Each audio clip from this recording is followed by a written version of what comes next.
Hello everyone, welcome back to my channel. तर आपण आज बघणार आहोत होली स्पेशल अशी पुरणपोळी. सो कोण कोण एक्सायटेड आहे माझी रेसिपी बघायला आणि ट्राय करायला. सो चला तर मग आता आपण रेसिपीची तयारी करूया. इथे मी 2 तास भिजवलेली चणा डाळ घेतलेली आहे. ही आहे अर्धा किलो. 1 किलो मैदा घेतलेला आहे. अर्धा किलो गूळ घेतलेला आहे. अर्धी वाटी तूप घेतलेलं आहे. गाईचं शुद्ध तूप आहे.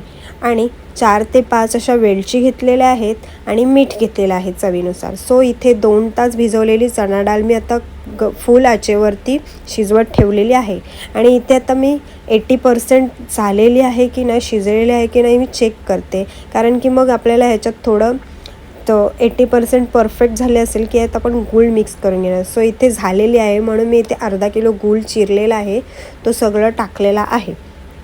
आणि तो मस्तपैकी असे घाटळून घेणार आहे. सो इथे माझी मी पूर्ण घाटलून वगैरे घेते, कारण की मग ते पूर्ण असे त्याची कन्सिस्टन्सी आपल्याला समजेल कशी झालेली आहे किंवा काय. सो आता ते मी हे शिजवत ठेवणार आहे. इथे हे गूळ पूर्ण वितळलं की मग ते सुकवायचं आहे आपल्याला. सो तर मी आता इथे शिजवत ठेवलेलं आहे गूळ वितलेपर्यंत. तर आपण साईडला आपण पिठाची पूर्ण रेसिपी करून घेऊया. इथे पूर्ण सगळे पीठ चालवलेलं आहे. 1 किलो घेतलेलं आहे. पूर्ण चालवून घेते मी इथे, कारण की काय घाण वगैरे असेल तर मग ते आपण बाजूला करू शकतो. 1 किलो पूर्ण पीठ मी इथे चालवून घेतलेलं आहे. इथे झालेलं आहे तर माझं चालवून. आता आपण मोहनची तयारी करणार आहोत. मोहन म्हणजे काय, आपण एका पातेल्यात किंवा भांड्यात थोडं तेल गरम करायचं, जेणेकरून ते फुगतात पुरणपोळ्या. आता मी या मोहनाला याच्यात टाकून हळूहळू पूर्ण मिश्रण कालवून घेणार आहे. जोपर्यंत आपला पीठ मळून होत नाही तोपर्यंत आपण त्यात मोहन टाकत राहायचं आहे, पण हळूहळू आणि थोडं थोडं टाकायचं आहे. जितका पातळ पीठ होईल तेवढं आपल्याला चांगलं लाटता येईल, पण एकदम पण पातळ पण नाही, मीडियम. म्हणजे एकदम असं कन्सिस्टन्सी दोघांची पण मॅच व्हायला पाहिजे. जर आपला पुरण जाड झाला तर पीठ आपल्याला पातळ हवं आहे मळलेला, आणि जर पुरण पातळ झाला तर आपल्याला पीठ जाड मळायचं आहे. हे टिप्स अँड ट्रिक्स ऐकून ठेवा, तुम्हाला उपयोगी पडतील. जर तुमचा पीठ जाड झाला असेल तर पुरण तुम्हाला पातळ हवं आहे, आणि जर तुमचा पुरण जाड झाला असेल तर तुम्हाला पीठ पातळ हवं आहे. सो ही टिप आणि ट्रिक्स लक्षात नेहमी ठेवा, कारण मग पुढे करताना आपल्याला प्रॉब्लेम होत नाही. आता मी इथे पूर्ण सर्व पीठ मळून घेत आहे.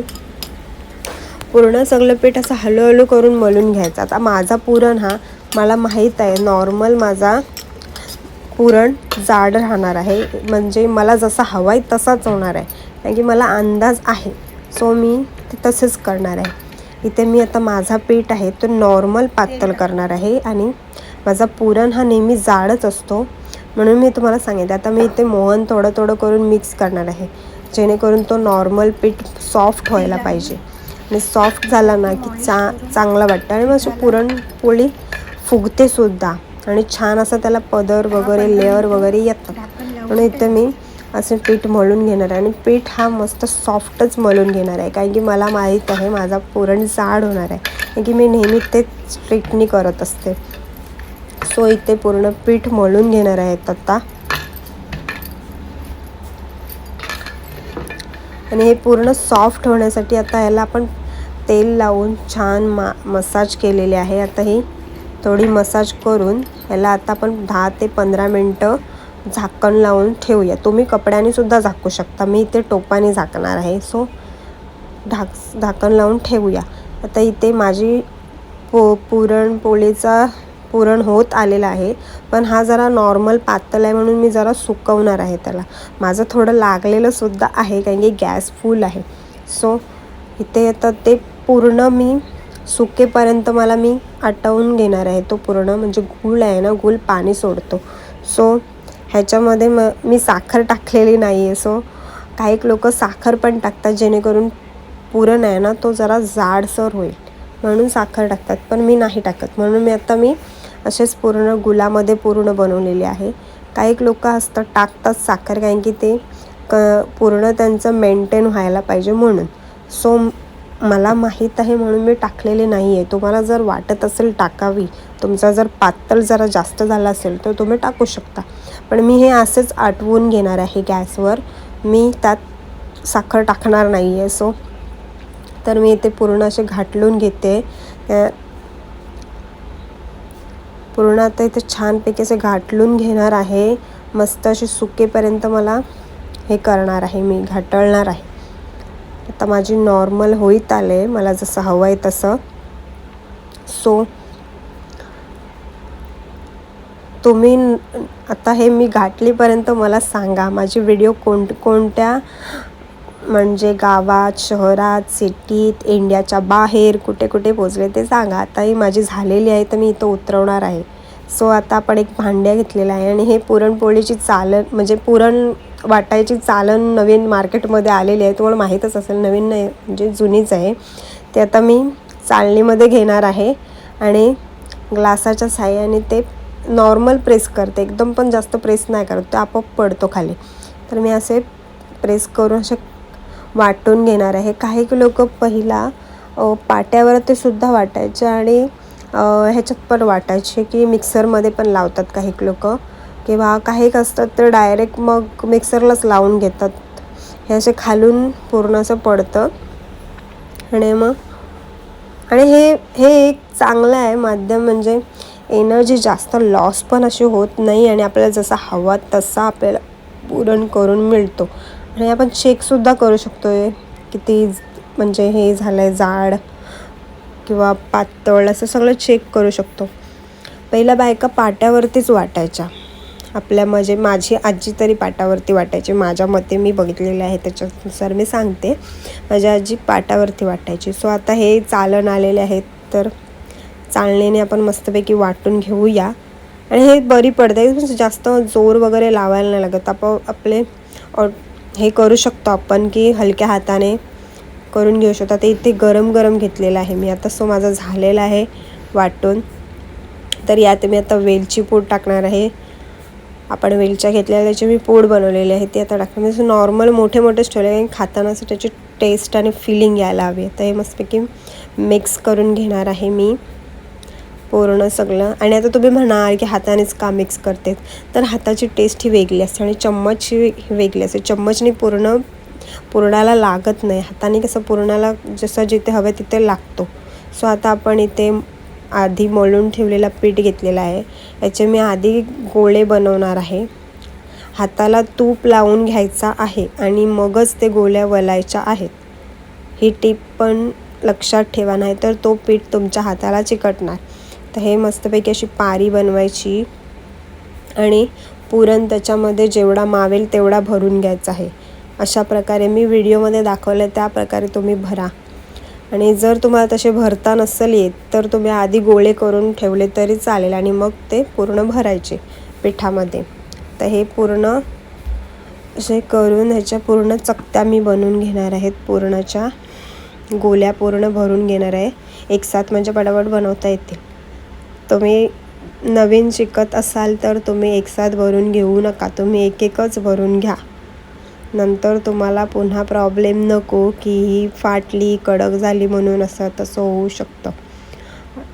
तर मी इथे पूर्ण असं माझ्या हाताला असं तूप लावून घ्यायचं तेव्हाच ते बनवून घ्यायचं, नाही पीठ पूर्ण तुमच्या हाताला चिकटणार, मग तुमचं सगळं वाट लागणार. सो असे तुम्ही मस्तपैकी पुरणाच्या चात्या पिठाच्या चात्या बनवा आणि त्यात पुरणाचे असे गोले बनवून टाकले तरी चालते. पण तुम्ही माझ्यामध्ये तरी तुम्ही नवीन शिकत असाल तर तुम्ही एकच बनवा, नाहीतर तो पीठ पुढे जाऊन फाटू शकतो. कारण की आता ते तुमच्या स्पीडवर डिपेंड्स आहे सगळे. आता इथे स्पीड जास्त आहे म्हणून मी बनवत आहे. तर मी इथे बनवलेल्या पूर्ण, आणि इथे हलक्या हाताने लाटायचे आहे. तुम्ही जर चपातीसारखे जर घट्ट पकडून लाटायला जाल तर ते तुमच्या पोळ्या पूर्ण फाटणार आणि मग तुमचा पीठ सर्व बाहेर पडणार. सो इथे पूर्ण तुम्ही हलक्या हाताने कडा वगैरे लाटत घ्यायच्या आहेत. जेवढ्या तुम्हाला जमेल तेवढ्याच लाटायच्या आहेत, त्याच्या व्यतिरिक्त अजून जास्त लाटून नका, नाहीतर त्या फाटतील. आता इथे प्रॅक्टिस आहे म्हणून मी लाटून घेत आहे फटाफट. सो असे लाटून घ्यायचे. मस्तपैकी तवा गरम झालेला असेल त्याच्यावर टाकायचे आणि मस्तपैकी दोन्ही बाजूनी मस्त भाजून घ्यायच्या आहेत. आणि हो, एक ट्रिप आहे इथे, जर तुमचा असा फाटलेला दिसत असेल तर त्याला तुम्ही सुका पीठ लावून कवर करू शकता. आणि मस्तपैकी छान असं मी एका साईडून तूप सोडलेला आहे. तसंच मी दुसऱ्या साईडून पण तेच करणार आहे. पलटी मारून घेणार आहे, छानपैकी भाजून घेणार आहे आणि तिथून पण मी छान असा तूप सोडणार आहे दोन्ही साईडून आणि मस्तपैकी छान अशी पुरणपोळी तयार करून घेणार आहे. सो तुम्ही नक्की सांगा तुम्हाला माझी रेसिपी कशी आवडली की नाही. लाईक, शेअर, सबस्क्राईब करायला विसरू नका. आणि माझ्या नवीन नवीन रेसिपी बघण्यासाठी मला असंच सबस्क्राईब करून ठेवा आणि बेल आयकॉनला क्लिक करा, जेणेकरून लगेच तुमच्याकडे मी जे काही टाकेल व्हिडिओज नवीन ते तुमच्याकडे पोहोचतील. सो इथे मी दुसरीसुद्धा पुरणपोळी घेतली आहे लाटायला. मस्तपैकी छान अशी मी चारी बाजूनी मस्तपैकी गोल करून घेणार आहे. तर इथे माझा नॉर्मल पुरण दिसतो आहे, कारण की काही वेळेला आपण पुरणचा पूर्ण हिशोब घेत नाही ना, की एवढाच ह्याच्यात जायला पाहिजे, तर त्याच्यामुळे हे असं होतं. पण ठीक आहे, चालतं. सो इथे मी दुसरी पण पुरणपोळी टाकलेली आहे. मस्तपैकी छान अशी एका साईडून मस्तपैकी तूप सोडलेलं आहे आणि हे शुद्ध गावठी तूप आहे, जे आमच्या घरचं आहे, घरी बनवतो आम्ही ते. मस्तपैकी छान आता इथे पलटून घेतलेली आहे. या साईडून पण आपण मस्तपैकी छान भाजून घेणार आहोत, खरपूस अशी मस्तपैकी. आणि दोन्ही साईडून माझी मस्त छान शिजून फुगली पाहिजे आपली पुरणपोळी, तेव्हा मस्त अशी टेस्टला वगैरे येते. सो मस्तपैकी तूप लावलेला आहे, छान अशी भाजून घ्यायची आहे, जेणेकरून कच्ची राहिली नाही पाहिजे. मस्त छानपैकी भाजून घेतलेले आहे. सो तुम्हाला आवडलं असेल तर नक्कीच माझ्या रेसिपीला लाईक, शेअर, सबस्क्राईब करायला विसरू नका. थँक्यू सो मच व्हिडिओ पाहण्यासाठी आणि असेच भरभरून प्रेम द्या. लाईक, शेअर, सबस्क्राईब करायला विसरू नका. बेल आयकॉनला क्लिक करायलासुद्धा विसरू नका. तुम्हाला अशाच नवीन नवीन रेसिपी येतील. तर तुम्ही आता आपल्याकडे होळी येणारच आहे, तो ट्राय करून बघा कशी वाटते. छान. तुम्ही आता इथे वरून तूपसुद्धा सोडू शकता पुरणपोळ्यांवरती. दिसायला अप्रतिम सुंदर, खायला चविष्ट अशा पुरणपोळ्या आहेत. सो लाईक, शेअर, सबस्क्राईब करायला विसरू नका. बाय.